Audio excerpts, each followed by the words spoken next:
Cyber തട്ടിപ്പിന് ചൂണ്ടയിടുന്ന പൊന്നു മക്കളെ, നിങ്ങളിഞ്ഞി മുക്കറിയിടും.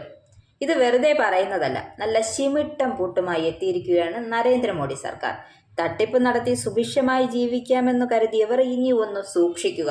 കാരണം രംഗത്തിറങ്ങിയിരിക്കുന്നത് കേന്ദ്ര സർക്കാരാണ് തട്ടിപ്പ് മുത്തുകളെ.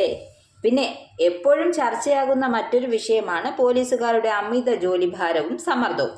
അതിനെ തുടർന്നുണ്ടാകുന്ന ആത്മഹത്യയുമൊക്കെ എത്രയെത്ര പോലീസുകാരാണ് ജോലി സമ്മർദ്ദത്തെ തുടർന്ന് ആത്മഹത്യ ചെയ്തത്. അതിനൊക്കെ പരിഹാരമാകുന്ന വിധത്തിലുള്ള നീക്കവുമായി കേന്ദ്ര സർക്കാർ എത്തിയിരിക്കുന്നുണ്ട്. പോലീസ് ജോലിയിലെ സമ്മർദ്ദം കുറയ്ക്കുന്നതിനായി മോഡി സർക്കാർ എടുത്തിരിക്കുന്ന പുതിയ ചുവടുവയ്പ് എന്താണ് എന്ന് നോക്കാം. പോലീസ് കോൺസ്റ്റബിളിലൂടെ ജോലിഭാരം കുറയ്ക്കുന്നതിനായി സാങ്കേതിക വിദ്യയുടെ ഉപയോഗം വർദ്ധിപ്പിക്കണമെന്നും പോലീസ് സ്റ്റേഷനിലെ വിഭവശേഷിയുടെ കേന്ദ്ര ബിന്ദുവാക്കി മാറ്റണമെന്നും പ്രധാനമന്ത്രി പറഞ്ഞിരിക്കുന്നു.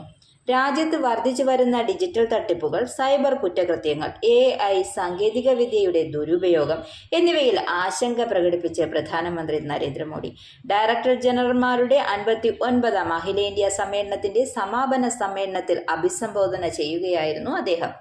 ഡിജിറ്റൽ തട്ടിപ്പുകൾ, സൈബർ കുറ്റകൃത്യങ്ങൾ, AI സാങ്കേതിക വിദ്യയുടെ ദുരുപയോഗം എന്നിവ സൃഷ്ടിക്കുന്ന ഭീഷണികൾക്കുള്ള പ്രതിരോധ നടപടി എന്ന നിലയിൽ ഇന്ത്യയുടെ ഇരട്ട AI, ശക്തമായ ആർട്ടിഫിഷ്യൽ ഇന്റലിജൻസ്, ആസ്പിറേഷണൽ ഇന്ത്യ എന്നിവ പ്രയോജനപ്പെടുത്തി വെല്ലുവിളികളെ അവസരമാക്കി മാറ്റണമെന്നും മോദി പറഞ്ഞു. മ്യാൻമാർ അതിർത്തിയിൽ ഉയർന്നു വരുന്ന സുരക്ഷാ ആശങ്കകൾ, നഗര പോലീസിംഗിലെ മോശം പ്രവണതകൾ എന്നിവയെക്കുറിച്ചുള്ള ചർച്ചകളും നടന്നു. ഇതോടൊപ്പം തീവ്രവാദം, സാമ്പത്തിക സുരക്ഷ, കുടിയേറ്റം, തീരദേശ സുരക്ഷ, മയക്കുമരുന്ന് കടത്ത് എന്നിവ ഉൾപ്പെടെ നിലവിലുള്ളതും ഉയർന്നു വരുന്നതുമായ ദേശീയ സുരക്ഷാ വെല്ലുവിളികളെക്കുറിച്ചും സമ്മേളനം ചർച്ച ചെയ്തതായും പ്രധാനമന്ത്രി പ്രസ്താവനയിൽ വ്യക്തമാക്കി.